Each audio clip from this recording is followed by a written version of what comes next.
नमस्कार, मैं प्रदीप मिश्रा। श्री शिवाय नमस्तुभ्यम। हर हर महादेव। देखिए, कल 28 मई बुधवार के दिन यदि जो भी व्यक्ति इस तुलसी के पत्ते वाले उपाय को कर लेता है तो उसके जीवन में चल रहे हैं सारे दुख कष्ट समाप्त हो जाते हैं। देखिए, यदि आपके जीवन में दुख कष्ट चल रहे हैं, विवाह नहीं हो रहा है या फिर व्यापार में घाटा हो रहा है, व्यापार अच्छे से चल नहीं रहा है, बच्चे की सरकारी नौकरी नहीं लग रही है या फिर कोई अन्य परेशानी, अन्य समस्या है, तो कल 28 मई बुधवार के दिन इस उपाय को अवश्य कर लेना। देखिए, ज्येष्ठ महीने का बुधवार है। सभी को पता है कि बुधवार का जो सबसे उत्तम उपाय है, और देखिए जिस प्रकार आप हमारे श्री शिव महापुराण की कथा फेसबुक यूट्यूब पर सुनते हैं, उसी प्रकार से आपको हमारे द्वारा बताए गए रोज के उपाय इस शिव के प्रेमी यूट्यूब चैनल पर मिलेंगे। तो चैनल को सब्सक्राइब कर ले।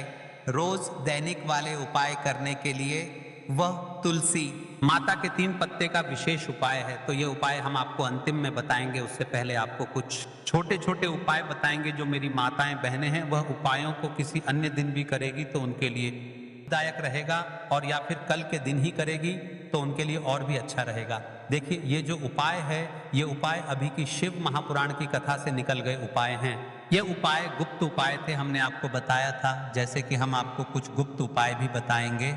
तो ये वह उपाय है जो इतने सालों से गुप्त थे, जो आपको कल बुधवार द्वादशी तिथि के दिन यानी ज्येष्ठ महीने के बुधवार के दिन आपको इन उपायों में से जो भी उपाय सर्वोत्तम लगे आपको कल बुधवार के दिन करना है। फिर के बाद अंतिम में हम आपको उपाय बताएंगे तुलसी जी के 3 पत्ते वाला उपाय। देखिए, जो तुलसी जी के 3 पत्ते वाला उपाय है, जो भी व्यक्ति सच्चे मन और श्रद्धा भावना से कर लेता है उसके जीवन से हमेशा के लिए दुख कष्ट समाप्त हो जाते हैं। देखिए, ये जो तुलसी जी के 3 पत्ते वाला उपाय है, कुछ नई विधि से है और नहीं उपाय विधि है इसकी। तो आपको ये नहीं समझना है कि तुलसी जी के 3 पत्ते वाला उपाय हेतु ये उपाय तो हमने कर लिया है। और विशेषकर इस उपाय को करते समय आपको इस बात का ध्यान रखना है कि यदि शिव मंदिर जा रहे हैं इस उपाय को करने के लिए बुधवार के दिन, तो आपको मंदिर में जाकर के यह नहीं करना है कि किसी से सामग्री मांग रहे हैं, जैसे कि पत्र है कि आपके पास थोड़ा सा दे दो ना, 1-2 बेलपत्र दे दो, ओ जी चंदन आए हो क्या, चंदन दे दो। वहां पर जाने के बाद ये चल नहीं करना है। देखिए, आप बात कर लेते हैं विशेष, तो हम आपको कुछ ऐसी बातें भी अंतिम में बताने वाले हैं जो आपको कल बुधवार के दिन स्मरण रखती है और आपके जीवन में आने वाले समय में जो आपके लिए कुछ खास रहेगी। देखिए, हम आपके नाम और आपकी राशि से आपके ग्रहों के बारे में पता लगा सकते हैं। तो यदि आपको ऐसा लगता है कि आपकी राशि में दोष चल रहे हैं या आप पर चल रहे हैं, तो आप आपका नाम और आपकी राशि कमेंट बॉक्स में लिख दें। हम राशि से जुड़ा भाग्य भी बता देंगे और भाग्य में चल रहे परेशानियों को भी बता देंगे। और विशेषकर निवेदन है कि आपको कल 28 मई बुधवार के दिन आपको इन उपायों को अवश्य करना है। तो चलिए, आप बिना किसी फालतू बात करते हुए उपाय की ओर चल लेते हैं। दीपक वाले उपाय को हमें इस कल 28 मई द्वितीय तिथि के दिन करना किस समय है? तो देखिए, इस उपाय को करने का जो समय है वह सुबह का समय है और शाम का समय भी है। अब देखिए, यहाँ पर हम मुख्य रूप से सुबह का समय नहीं बोलेंगे क्योंकि 28 मई बुधवार द्वितीय तिथि का दिन है और इस दिन प्रदोष काल के समय का बहुत महत्व होता है। बाकी अगर सुबह के समय भी करेंगे तो भी अच्छा होगा, उसमें कोई भी दिक्कत वाली बात नहीं है। तो चलिए जानते हैं इस विशेष उपाय के बारे में। लेकिन उससे पहले एक प्रार्थना, आप इस चैनल पर नए हैं तो आप इस वीडियो को लाइक करें, चैनल को सब्सक्राइब करें और कमेंट बॉक्स में आप अपनी राशि या अपना नाम जरूर डाल दें, क्योंकि हम राशि से जुड़ा भाग्य भी बताते हैं और भाग्य में चल रही परेशानियों को दूर करने के लिए वह आसान से आसान उपाय भी बताते हैं। तो चलिए, अब हम अपने सबसे पहले उपाय की बात कर लेते हैं। बताते हैं तुलसी के गमले में आपको वह कौन सी चीज डालनी है जिस उपाय को करने से आप अपने जीवन में महाधनी बन जाएंगे। इतना धन आपको मिलेगा कि कभी भी कमी नहीं आएगी, कभी भी आपका धन बर्बाद नहीं होगा, आपके पैसे की बर्बादी बिल्कुल आपके जीवन से रुक जाएगी।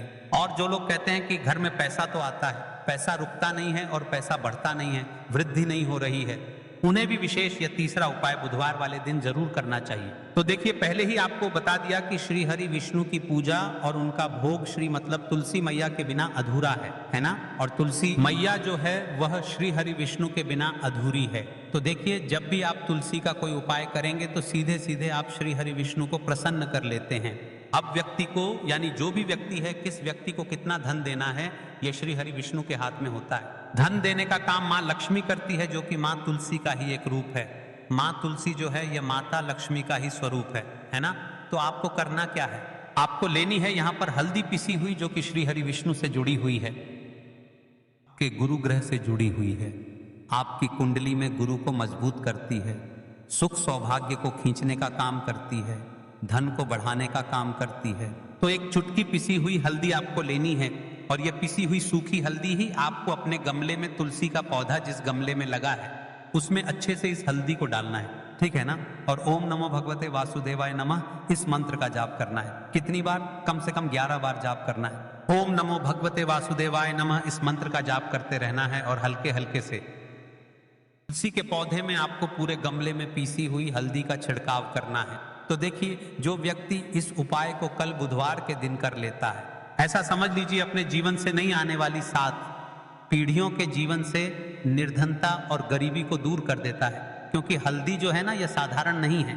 हल्दी इतनी उत्तम होती है कि रातों रात आपके जीवन में चमत्कार करती है। आपने देखा होगा कि कोई भी शादी होती है, विवाह होता है ना, कोई भी ऐसा शुभ काम हम करते हैं उसमें हल्दी जरूर लेते हैं। गृह प्रवेश जब हम करते हैं, हल्दी के स्वास्तिक का निर्माण करते हैं। कोई भी अच्छा काम करने जा रहे हैं, हल्दी उसमें लेते हैं। और हल्दी जो है ये आपके गुरु ग्रह को मजबूत कर देती है। अगर कुंडली में गुरु कहीं ना कहीं मजबूत है तो इससे उत्तम उपाय आपको ऐसा समझिए, द्वितीया तिथि का मिलेगा नहीं। बहुत ही उत्तम उपाय है। तुलसी के गमले में एक चुटकी पीसी हुई हल्दी डालना है, तो ये बहुत ही उत्तम उपाय है। इस उपाय को आप जरूर करें। द्वितीय वाले दिन और साल का सबसे बड़ा यह दिन है, तो इस उपाय को करने से हरि विष्णु और महादेव आपसे न केवल प्रसन्न होते हैं, आपसे इतना प्रसन्न हो जाते हैं कि जीवन में कभी आपके गरीबी और निर्धनता को नहीं आने देते हैं। तो चलिए अब बात कर लेते हैं अपने तीसरे उपाय की, जो कि मुख्य द्वार से जुड़ा हुआ है। और यह उपाय है स्थिर लक्ष्मी के वास के लिए। ऐसा पैसा आपके घर में आएगा जो आपके घर में ही रुकेगा। ऐसा पैसा कभी आपके घर में नहीं आएगा जो आपके घर से जाएगा और विशेषकर फिजूल खर्ची में जाएगा। अब आधे से ज्यादा लोगों की यही समस्या होती है कि घर में पैसा तो आता है लेकिन बहुत घर से चला जाता है या फिर फिजूल खर्ची में चला जाता है। तो धन की बर्बादी जिन लोगों के घर में हो रही है उन्हें विशेषकर यह तीसरा उपाय करना है। या जिन लोगों के पास बिल्कुल पैसा आना बंद हो गया है, सर पर लगातार कर्जा बढ़ रहा है, उन्हें भी यह विशेष तीसरा उपाय करना है। तो देखिए आपको फिर से क्या लेना है। हल्दी लेनी है पीसी हुई, जो कि श्री हरि विष्णु से ही जुड़ी हुई है ना। पीसी हुई हल्दी लेनी है और थोड़ा सा पानी डालकर उसका गाढ़ा गाढ़ा आपको पेस्ट बना लेना है। अब इसी हल्दी से आपको अपने घर में स्वास्तिक बनाने हैं। कितने स्वास्तिक? एक स्वास्तिक आपको बनाना है अपनी तिजोरी पर जिसमें आप पैसा रखते हैं। चाहे तो आप संदूक में रखते हैं, अलमारी में रखते हैं, जिस चीज में भी पैसा रखते हैं, बस वहां पर हल्दी से एक स्वास्तिक बनाना है। दूसरा स्वस्तिक आपको कहाँ बनाना है? अपने घर के मंदिर में, है ना। और 2 स्वस्तिक आपको बनाने हैं अपने घर के मुख्य द्वार पर बाहर की तरफ। हल्दी से 4 स्वास्तिक आपको बनाने हैं। 2 स्वास्तिक मुख्य द्वार पर बाहर की तरफ एक तिजोरी पर, है ना, और एक घर के मंदिर में। बस ये उपाय आपने अगर बुधवार वाले दिन कर लिया तो देखिए जो धन की तिजोरी है उसमें पैसा भरा रहेगा। कभी भी धन की तिजोरी धन से खाली नहीं होगी, क्योंकि जहां पर हल्दी का स्वस्तिक एक होता है वहां कभी धन की कमी नहीं होती है। हमेशा वहां पर धन की देवी माता लक्ष्मी वास करती हैं, क्योंकि हल्दी किससे जुड़ी हुई है? श्री हरि विष्णु से। और माँ लक्ष्मी कहाँ होती है? जहां श्री हरि विष्णु वास करते हैं। अब बात करें कि आपके घर का मंदिर जो है उसमें अगर आप एक स्वास्तिक बनाते हैं, आपके घर से ऊर्जा जो है, पूरे में ऊर्जा फैलती है ना। तो आपके घर में पॉजिटिव एनर्जी बढ़ती है, सकारात्मक ऊर्जा बढ़ाती है। जब आप अपने घर के मंदिर में हल्दी का स्वस्तिक बनाते हैं, आपके घर से बुरी शक्तियां, नेगेटिव एनर्जी जैसी चीजें बिल्कुल आपके घर में नहीं रुकती हैं। मुख्य द्वार तो इतना उत्तम होता है कि मुख्य द्वार से ही माँ लक्ष्मी की नजर सबसे पहले आपके मुख्य द्वार पर ही पड़ती है। और मुख्य द्वार पर अगर आपने हल्दी के स्वस्तिक बना दिए तो माँ लक्ष्मी देखते ही प्रसन्न हो जाती है। श्री हरि विष्णु से जुड़ी हुई है ना। और हल्दी के स्वास्तिक जहां पर जो व्यक्ति अपने घर के मुख्य द्वार पर बनाते हैं, ऐसा समझ लीजिए माँ लक्ष्मी उनके घर में वास करती ही करती है और कभी भी ऐसे घर को फिर छोड़कर नहीं जाती है। स्थिर लक्ष्मी का वास आपके घर में होगा। यह हल्दी के स्वास्तिक वाला उपाय बुधवार के दिन बहुत ही उत्तम है। साथ ही साथ कोशिश करें कि इस दिन गाय माता को हरी घास अवश्य खिलाएं। अगर आपको हमारी ये वीडियो पसंद आई हो तो हमारे इस वीडियो को लाइक करें, को सब्सक्राइब करें, कमेंट बॉक्स में लिखे हर हर महादेव जय मां लक्ष्मी। अब बात करते हैं अगले उपाय की। आपको लेना है एक गोल बाती का दीपक। आप चाहे तो मिट्टी का ले सकते हैं या फिर घर से शुद्ध आटा मढ़कर उसका दीपक आप तैयार कर सकते हैं। इसके बाद आपको लेना है शुद्ध गाय का घी। अगर वह नहीं है तो कोई भी देसी घी इस्तेमाल कर सकते हैं जिससे आपको दीपक प्रज्वलित करना है। देखो अब ये सब सामग्री लेकर आपको जाना है। प्रदोष काल में आपके घर पर तुलसी जी के घेरे के पास में देखो ये उपाय तो अवश्य करना है। देखो वहां पहुंचकर सबसे पहले वह दीपक आपको प्रज्वलित कर देना है और ओम नमो भगवते वासुदेवाय नमः का 11 बार जाप करना है। उसके बाद आपको अपने सीधे हाथ में थोड़ी हल्दी लेकर उस दीपक में अपना नाम और गोत्र बोलते हुए डाल देना है। उसके बाद माता लक्ष्मी से आपको प्रार्थना करना है कि हे महालक्ष्मी हमारी सभी दुख तकलीफों को दूर करो, हे महादेव हमारे सब दुख कष्टों को खत्म करो। इस भावना से आपको यह उपाय करना है। चलिए अब बात कर लेते हैं दूसरे उपाय की। दोस्तों सभी जानते हैं कि बुधवार का दिन समर्पित होता है भगवान महादेव को, यानी कि भगवान पार्वती को बुधवार का दिन समर्पित होता है। और जब भी हम शिवलिंग के ऊपर कोई भी उपाय करते हैं तो इससे हमें एक साथ भगवान महादेव की और पार्वती की कृपा प्राप्त हो जाती है। देखिए दोस्तों, गुरुदेव ने बताया है कि सोमवार के दिन किया जाने वाला यह सबसे खास और सर्वश्रेष्ठ उपाय है। 7 चने की दाल लेनी है। देखिए आप 7 चने की दाल भी ले सकते हैं या फिर 11 भी ले सकते हैं, 21 या फिर 108 चने की दाल भी ले सकते हैं। क्या आप 21 चने की दाल लेते हैं तो यह आपके उपाय के लिए अत्यधिक सर्वोत्तम होता है। प्रकार से आप कम से कम 7 चने की दाल ले सकते हैं, और अधिक से अधिक आप 108 चने की दाल ले सकते हैं। अब देखिए इसी के साथ में आपको मात्र 1 लोटा शुद्ध जल लेना होगा तांबे के पात्र के अंदर अपने ही घर से, और साथ ही में आपको मात्र 1 से 2 गू के टुकड़े भी लेने हैं।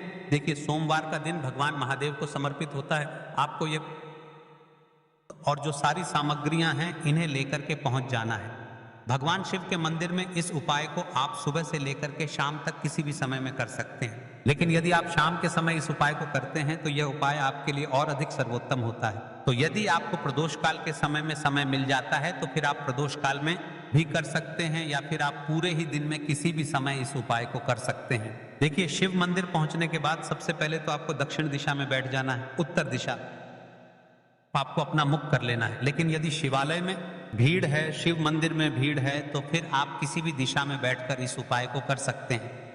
तो देखिए सबसे पहले आपके पास जो गुड़ के टुकड़े हैं, जो आप गुड़ के टुकड़े लेकर के आए थे, उन्हें आपको शिवलिंग के सामने ही जो आपके पास एक लोटा जल है उस पात्र में आपको ये गुड़ के टुकड़े डाल देना है। इसी के साथ में आप जो चने की दाल लेकर के आए थे, चाहे आप 7 चने की दाल लेकर के आए हैं, 11 चने की दाल के ऊपर आपको जो आपके पास गुड़ वाला जल आपने तैयार किया है, इसमें से थोड़ा सा जल आपको इस चने की दाल पर डाल लेना है। अब देखिए आपके पास जो गुड़ वाला जल है, इसमें से सबसे पहले थोड़ा सा जल आपको श्री गणेश जी वाले स्थान पर समर्पित कर देना है। श्री शिवाय नमस्तुभयम इस मंत्र का जाप करते हुए फिर थोड़ा सा जल आपको श्री कार्तिकेय जी वाले स्थान पर समर्पित करना है। श्री शिवाय नमस्तुभयम इस मंत्र का जाप करते हुए फिर थोड़ा सा जल आपको माता अशोक सुंदरी वाले स्थान पर भी समर्पित करना है। शिवाय नमस्तुभयम इस मंत्र का जाप करते हुए फिर थोड़ा सा जल आपको माता पार्वती के हस्तकमल पर समर्पित करना है और आपको श्री शिवाय नमस्तुभयम इस मंत्र का जाप कर लेना है। अब देखिए दोस्तों, आपके पास जो थोड़ा सा जल और शेष बचेगा, इसमें से आपको केवल थोड़ा सा जल शिवलिंग पर अर्पित कर देना है, और अंत में आपको उस पात्र में थोड़ा सा जल और शेष बचाना है। पूरा जल आपको शिवलिंग पर अर्पित नहीं करना है, अंत में आपको थोड़ा सा जल और शेष बचाना है। अब देखिए आप जितनी भी की दाल लेकर के आए हैं, अगर आप 7 चने की दाल लेकर के आए हैं तो आपको 7 बार श्री शिवाय नमस्तुभयम इस मंत्र का स्मरण कर ले हैं। यदि आप 11 चने की दाल लेकर के आए हैं तो फिर आपको 11 बार इस मंत्र का जाप करना है। जितनी भी चने की दाल लेकर के आए हैं उतनी बार आपको श्री शिवाय नमस्तुभयम है इस मंत्र का जाप करना है, और फिर आपको ये जो चने की दाल है इसे शिवलिंग के ऊपर ही समर्पित कर देनी है। लेकिन आपको ये चने की दाल बृहस्पति शवर महादेव का स्मरण करते हुए ही लिंग पर अर्पित कर देनी है, और आपको अपनी मनोकामना को भी बोल देनी है।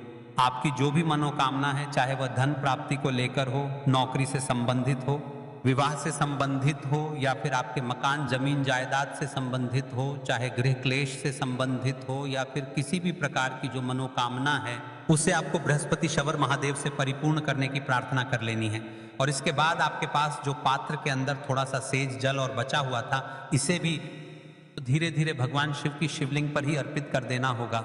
श्री शिवाय नमस्तुभयम इस मंत्र का जाप करते हुए पूज्य गुरु जी कहते हैं कि भाद्रपद महीने का सोमवार जो भी व्यक्ति इस प्रकार से यह चमत्कारिक उपाय कर लेता है तो उसकी जो मनोकामना है वह भगवान लक्ष्मी नारायण की कृपा से तथा महादेव की कृपा से बहुत ही जल्द परिपूर्ण हो जाती है। बात करते हैं अगले उपाय की। देखिए हम सभी के घरों में माता तुलसी का पौधा अवश्य ही होता है। तो देखिए हमें तुलसी जी के पौधे से सबसे पहले तो 3 पत्ते तोड़ने हैं। रविवार वाले दिन आपको तुलसी के पत्ते नहीं तोड़ने हैं। तो देखिए तुलसी जी के आपको 3 पत्ते तोड़ लेने हैं और इन तुलसी जी के पत्तों को तोड़ने के बाद आपको एक चुटकी हल्दी भी अपने साथ में लेनी है। हल्दी के अंदर आपको जल मिलाकर के पेस्ट के रूप में तैयार करना है और इसी के साथ में आपको एक दीपक भी लेना होगा। दीपक आप मिट्टी का भी ले सकते हैं, आटे का भी ले सकते हैं और इस दीपक में आपको शुद्ध घी डाल करके इसमें आपको लंबी रुई की बाती का प्रयोग करना है। देखिए दोस्तों आपके पास है 3 तुलसी के पत्ते हैं। तो पहला जो तुलसी जी का पत्ता है उस पर आपको सबसे पहले तो जो आपने हल्दी ली है उसकी एक बिंदी लगानी है और पहला जो तुलसी जी का पत्ता है आपके घर में भगवान विष्णु का चाहे कोई सा भी स्वरूप हो, चाहे लड्डू गोपाल जी का स्वरूप हो या फिर भगवान कृष्ण की आपके मंदिर में प्रतिमा हो या फिर भगवान श्री राम की प्रतिमाएं उनके सामने, आपको पहला तुलसी जी का पत्ता अर्पित करना है। अब देखिए दोस्तों आपके पास जो 2 तुलसी जी के पत्ते हैं और आपके पास जो एक दीपक है, इन्हें को लेकर के पहुंचना है अपने ही घर में तुलसी जी के पौधे के पास में। देखिए सबसे पहले तो आपके पास जो 2 तुलसी जी के पत्ते हैं उन पर भी आपको हल्दी की एक एक बिंदी लगानी है और उन दोनों ही तुलसी जी के पत्तों को आपको अपने घर में तुलसी जी के पौधे के वहां पर ही अर्पित कर देने हैं। और इस प्रकार से ये दोनों पत्ते भी तुलसी जी के पौधे के पास में अर्पित करने के बाद अंत में जो आपके पास एक लंबी बाती का दीपक है, इसे आपको तुलसी जी के पास में ही प्रज्वलित कर देना है। जो भी व्यक्ति अपने ही घर पर इस प्रकार से तुलसी जी के 3 पत्तों का यह उपाय कर लेता है तो उसका परिवार हमेशा खुश रहता है, उसके परिवार में कभी भी कोई भी संकट उत्पन्न नहीं होता है और यदि आपके घर में जो भी गृह क्लेश है वह भी समाप्त होते हैं। तो इस प्रकार से यह सुंदर सा उपाय करना है। ये थे कुछ उपाय पूज्य गुरुदेव द्वारा बताए गए। अब आपसे विशेषकर निवेदन है कि यदि आपको हमारे कुछ वीडियो अच्छी लगती है तो आप इस वीडियो को लाइक करके चैनल को सब्सक्राइब कर दे और श्रावण महीना आने वाला है तो आपको ऐसे ऐसे उपाय बताएंगे कि जो आपको किसी ने नहीं बताए होंगे। तो मिलते हैं अगले वीडियो में, तब तक के लिए श्री शिवाय नमस्तुभ्यम। हर हर महादेव।